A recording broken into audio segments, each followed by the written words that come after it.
Sí, cuando empezamos a hablar de la posibilidad de hacer el congreso sobre este tema, de la fluctuación entre lo oral y lo escrito con respecto a algunas de las fiestas o de las celebraciones más importantes, tanto de Semana Santa como de Navidad, se me ocurrió hablar de un librito que publica Alonso de Ledesma, un segoviano.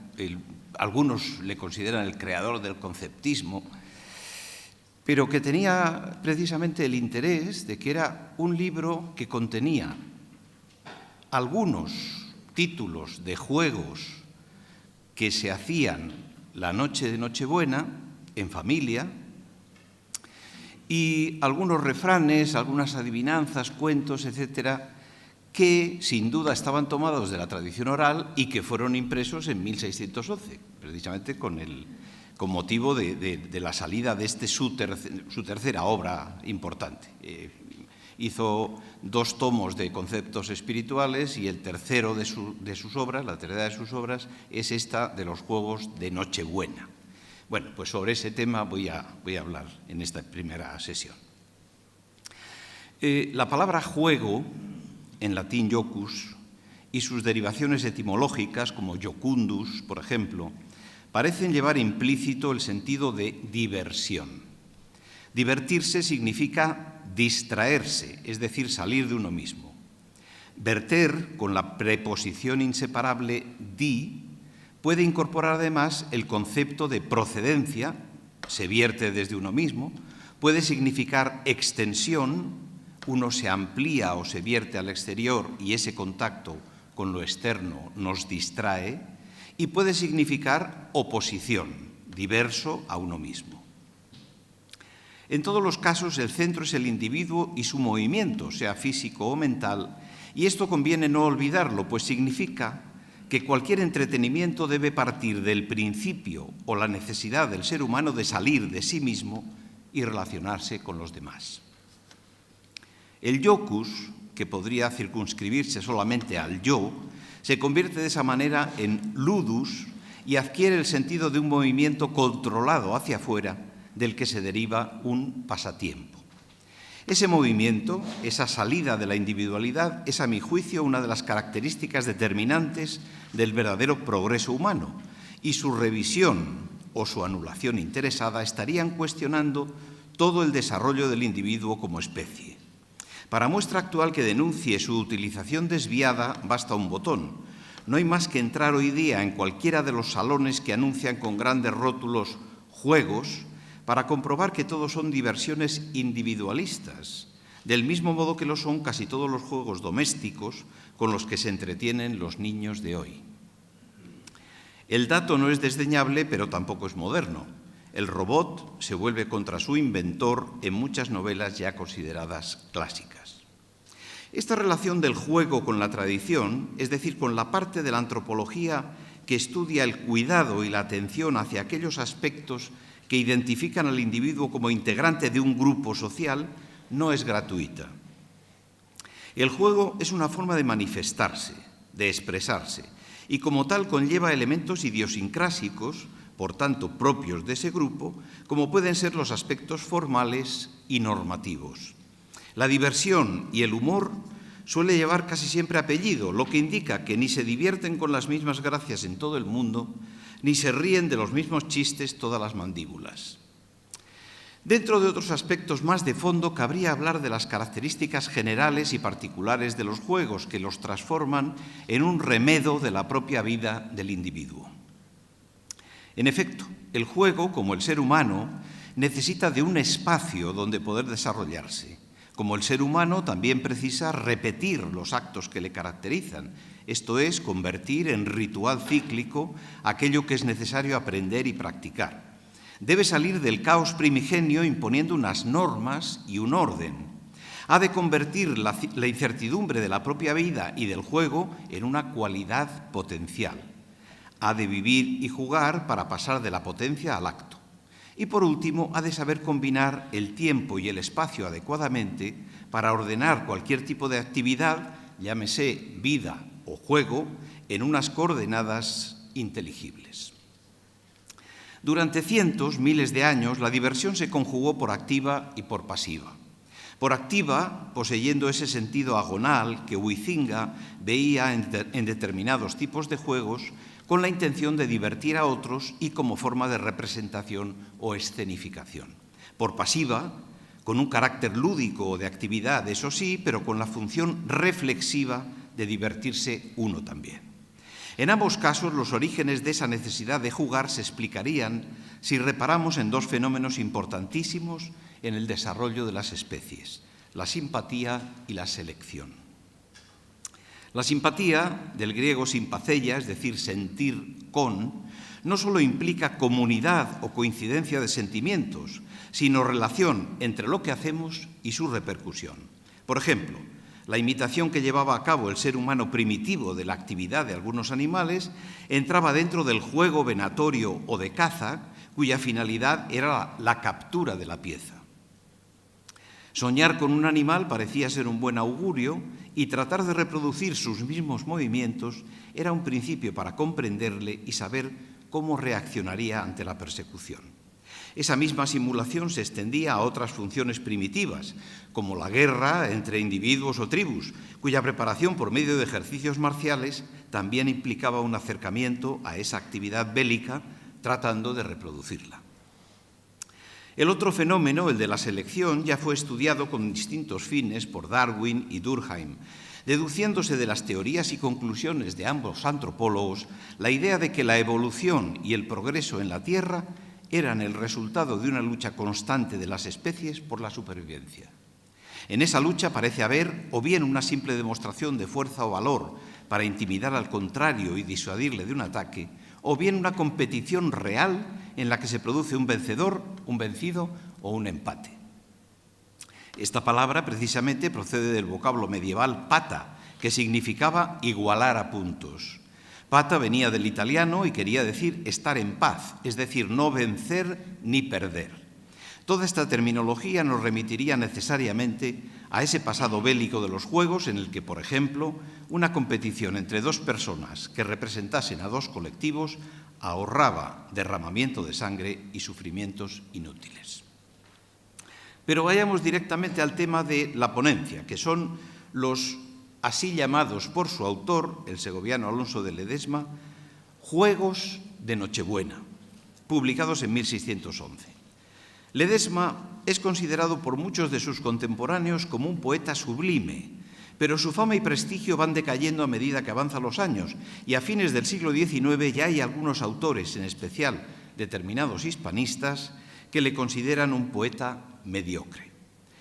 Un piadoso versificador sin talento ni gusto que a veces alcanza el último grado de la simpleza, como afirmaría rotundamente Ernest Mérimée.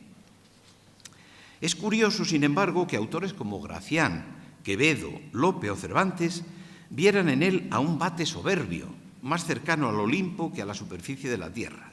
Cervantes escribe acerca de él en su viaje al Parnaso: al pie sentado de una antigua encina vi a Alonso de Ledesma componiendo una canción angélica y divina. Conocíle y a él me fui corriendo con los brazos abiertos, como amigo, pero no se movió con el estruendo. ¿No ves, me dijo Apolo, que consigo no está Ledesma ahora? ¿No ves claro que está fuera de sí y está conmigo? Nicolás Antonio, en una descripción más especializada y bibliográfica, le califica como elegans et argutus, elegante y elocuente. Diego de Colmenares, en su conocida Historia de Segovia, dedica un capítulo en su tercer volumen a hablar de la vida y obra de Alonso de Ledesma. Suponemos que no le lleva a llamarle divino ni el interés de Ledesma por mejorar la moral de su época, ni un peaje excesivo que deba pagar por el paisanaje. Ambos eran segovianos. Usó en sus versos, con ingenioso discurso, de metáforas vulgares, escribe Colmenares, para aficionar con su llaneza todo género de gente, aun la más vulgar, a la devoción de los misterios más profundos y a la imitación de los santos. Refiriéndose en concreto a la edición que he manejado de este libro de los Juegos, la publicada en Barcelona a costa de Miguel Menescal en casa de Sebastián de Cormellas, dice Colmenares que sin duda salió viciada, pues se prohíbe en el índice expurgatorio. Ignoramos cuál sería la desviación que impulsó al cardenal Antonio Zapata a incluir en la relación de libros prohibidos texto tan inocente como bien intencionado, pero esa prohibición se mantiene todavía en el índice expurgatorio de 1790, muchos años después. En cualquier caso, la edición incluye los mencionados juegos de Nochebuena, moralizados a la vida de Cristo, martirio de santos y reformación de costumbres, y termina con unas enigmas hechas para honesta recreación. Acerca de los enigmas y emblemas a los que tan aficionado fue nuestro autor, Carl Ludwig Selig comentaba en 1953 en un artículo que una obra tan importante y determinante para el género como fue la de Otto Benius, publicada en latín, holandés, francés y español, incluía precisamente en castellano los versos de Ledesma, a quien se denominaba allí poeta peregrinus. No sabemos si con el significado que daba el derecho romano al individuo que tuviera esa condición o con la significación de viajero que vagaba por el campo buscando un lugar santo. Estamos, eso sí, ante un autor que buscó toda su vida un medio eficaz para comunicar admoniciones y consejos moralizantes y lo encontró en la poesía popular y en los diferentes modos de expresión que ya contenían en sí mismos un mensaje y que se usaban en épocas del año determinadas o en situaciones específicas. El juego, el refrán, la conseja, la adivinanza le sirvieron de contexto para conceptualizar su propio sentido ético y moral. En el prólogo al lector advierte que todos los juegos de donde parte para hacer sus comentarios son populares, es decir, que han pasado de un uso oral a ser impresos. Cuantos van aquí son usados en toda España. Y si tú desde que naciste, continúa Ledesma, has sido tan hombre que no lo sabes, advierte que no consiste el concepto de ellos en la forma de jugarlos, sino en glosar la letra. Esa glosa es más difícil y meritoria si los versos son pocos y esenciales que si son muchos. Y si la explicación no fuese suficientemente clara, el autor le pide al lector que ponga él mismo lo que falte, echando la sal que necesite el manjar y no preocupándose si se sirve en vajilla de plata o de talavera. Ya en el primer ejemplo explica Ledesma el ámbito en que se desarrollarán todos los juegos y sus explicaciones. Junto a un buen fuego y en la víspera de Navidad, justo cuando antes de la cena se buscan entretenimientos que satisfagan y distraigan a todos. Y escribe: dad colación esta noche y entre lo que habéis de dar poned aquesta ensalada, mas echadle vos la sal.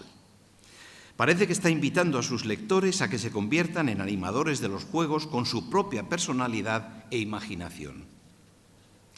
Sugiere que 5 damas y un galán, fe, esperanza, caridad, memoria y entendimiento, junto al amor, van a entretener al huésped que está en casa del alma.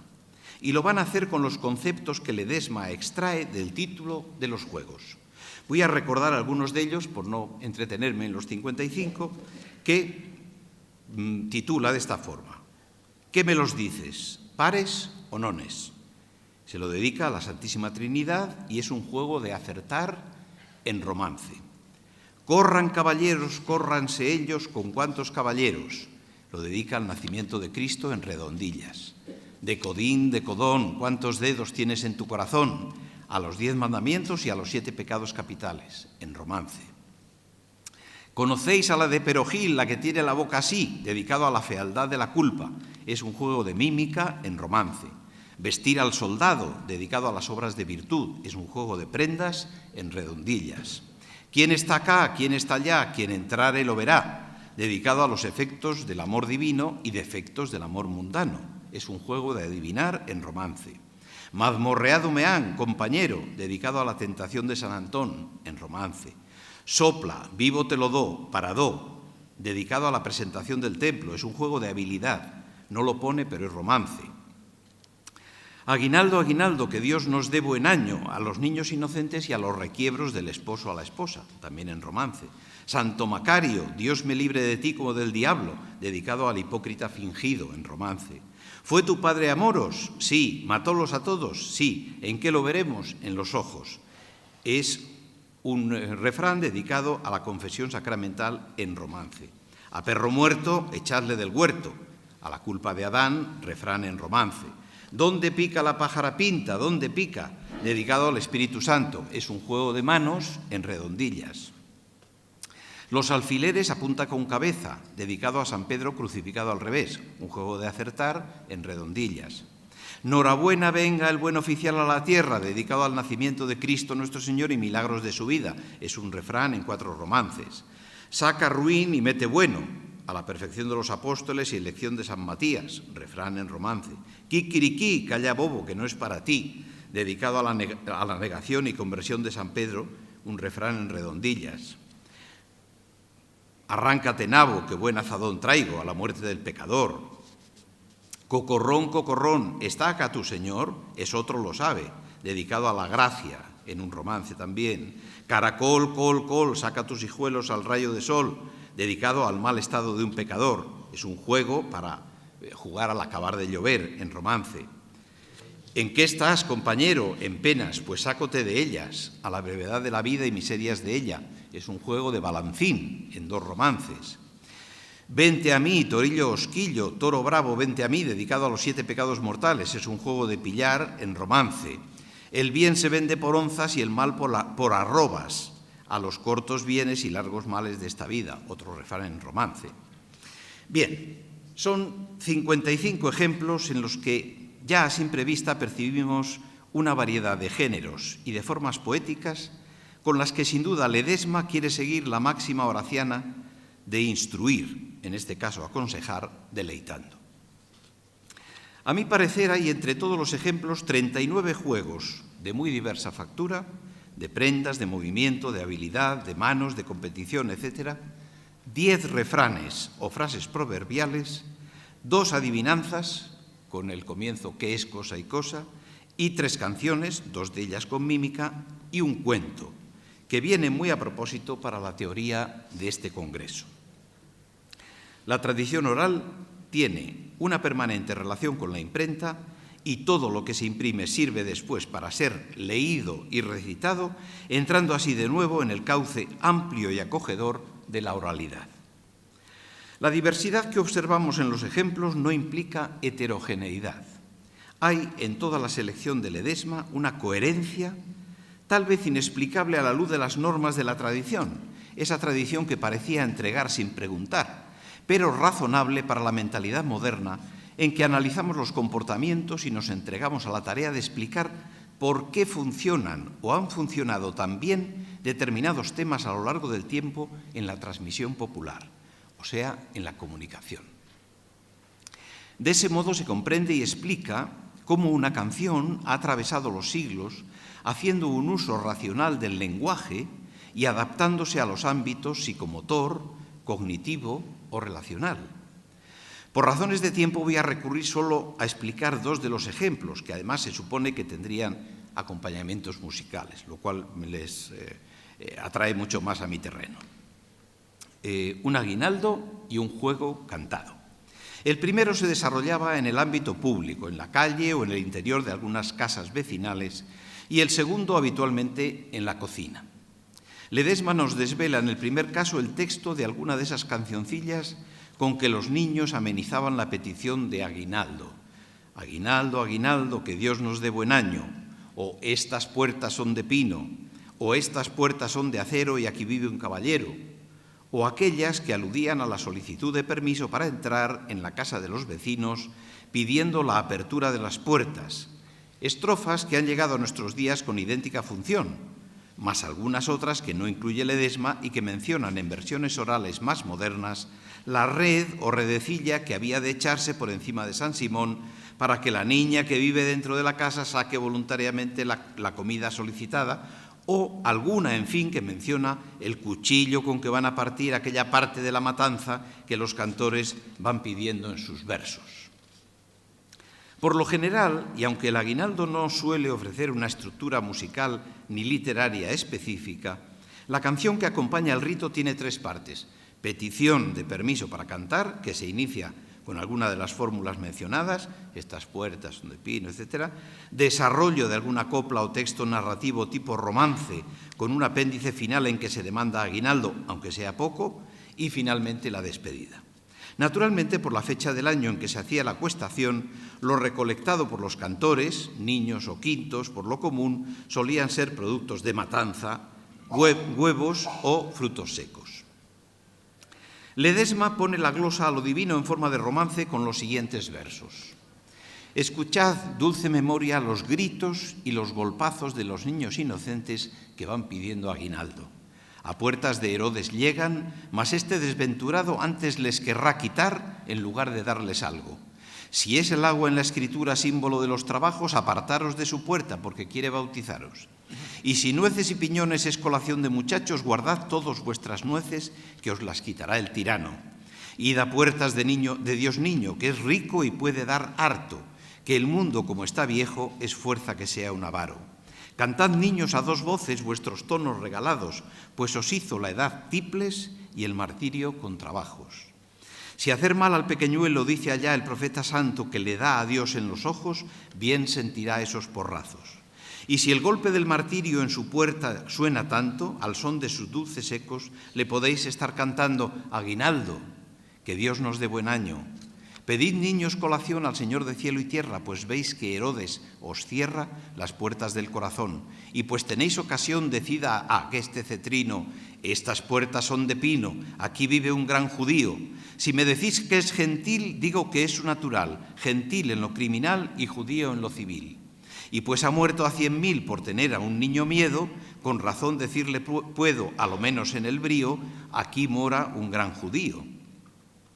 A la puerta de Abraham llegan los niños cantando a darle las buenas nuevas y pedirle su aguinaldo. En los golpes y en las voces vieron los profetas santos ser los meninos del rey que van por aquí a palacio. Y como marchan despacio, cantó un niño placentero, estas puertas son de acero, aguinaldo. Aquí vive un caballero, aguinaldo. Por sus pecados pechero, aguinaldo, que es nuestro Padre primero, aguinaldo. Mas darle por nuevas quiero, aguinaldo, que su bien está cercano, aguinaldo.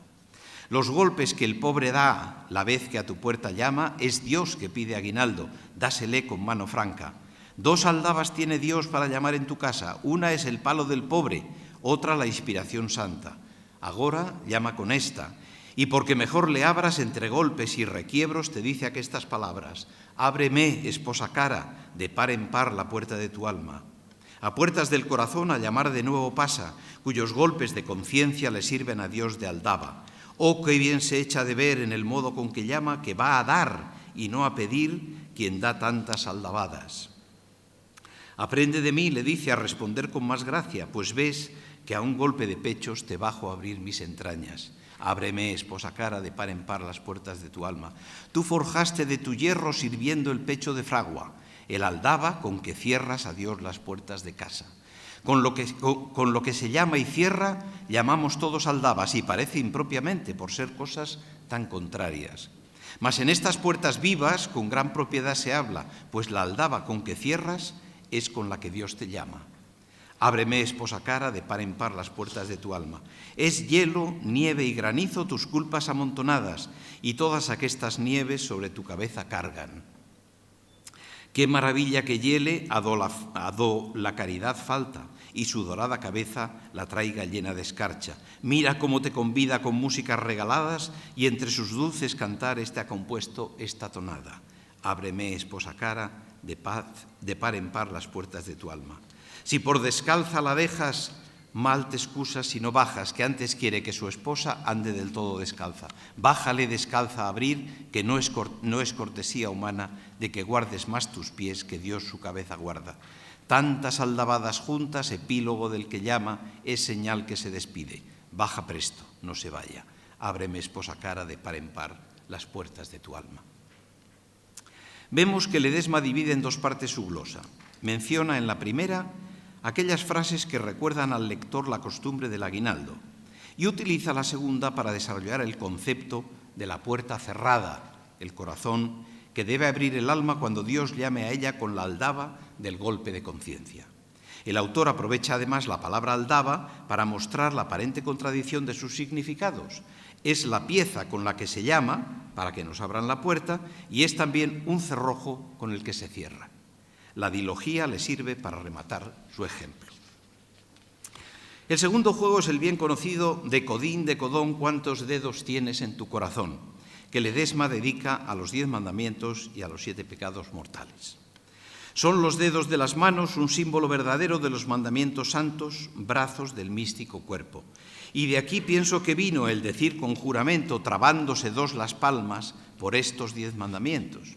Estos son dedos del alma y el guante de aquestos dedos es el corazón del hombre, que es donde tiene su asiento. Y tú, cristiano violento, de ti mismo sé juez. Dime cuántos de estos 10 pones en ejecución. Decodín, Decodón, ¿cuántos dedos tienes en tu corazón? Soberbio que a Dios te opones, airado blasfemador, avariento que el dinero guardas y las fiestas no, inobediente a tus padres y al más natural que es Dios, homicida de tu alma, carnal de puro glotón, murmurador de envidioso, ladrón de hacienda y honor, perezoso en la virtud y en los vicios camaleón. Si en vez de 10 mandamientos, falsa guarda del Señor, 7 pecados mortales pastas en tu corazón. Cuando digas cuántos guardas y respondas que 10 son, diránte con gran razón ángeles, hombres y fieras. Si 7 dijeras, no mintieras, Decodín, Decodón. Si a Dios vuelves las espaldas y el rostro a tu mala vida, qué mucho te alcance en ellas el brazo de la justicia. Ay de ti si tu malicia la mide su indignación. Decodín, Decodón, ¿cuántos dedos tienes en tu corazón? El magisterio de Margit Frank nos aclara en su imprescindible Nuevo Corpus de la lírica popular hispánica, a través de casi un centenar de versiones hispánicas, la antigüedad de este juego y su constante popularidad hasta nuestros días, en que todavía se utiliza. De hecho, voy a recurrir para su descripción a un ejemplo personal. Cuando éramos niños, mi madre, sentada en una silla de la cocina, nos colocaba de rodillas ante ella, de modo que nuestra cabeza quedaba sobre su falda y sus manos sobre nuestra espalda. Con ellas iba dándonos palmadas rítmicamente, coincidiendo con las sílabas finales de cada verso de la retahíla, que nos recitaba de la siguiente manera: aceitera, vinagrera, ras con ras, amagar, amagar y no dar, dar sin duelo, que se ha muerto mi abuelo, dar sin reír, que se ha muerto mi tío Luis, dar sin hablar, que se ha muerto mi tío Blas, a la gallina ciega que estaba en su lugar, que cante, que no cante, que deje de cantar. Gallinita ciega, ¿cuántos dedos tiene mi corazón? Y nosotros teníamos que responder. Decíamos, por ejemplo, 2. Y ella decía: si dijeras 1, ni mintieras ni pagaras, Decodín, Decodón, de la mano cordobón, del tercero ballestero. ¿Cuántos dedos hay en el medio? Nosotros seguíamos aventurando otro número y si coincidía casi nunca con los dedos que nuestra madre había puesto sobre nuestra espalda y que nosotros no veíamos, se acababa el juego. En caso contrario, la cancioncilla duraba tanto como voluntariamente quisiéramos prolongarlo. Era un juego en el que, aporto algunas razones de su posible éxito y permanencia a través de los siglos, había un contacto físico, madre-hijo, existía el aliciente del posible acierto, se incluía la enseñanza de los números con una fórmula rítmica y pegadiza, y el entretenimiento y el aprendizaje estaban asegurados.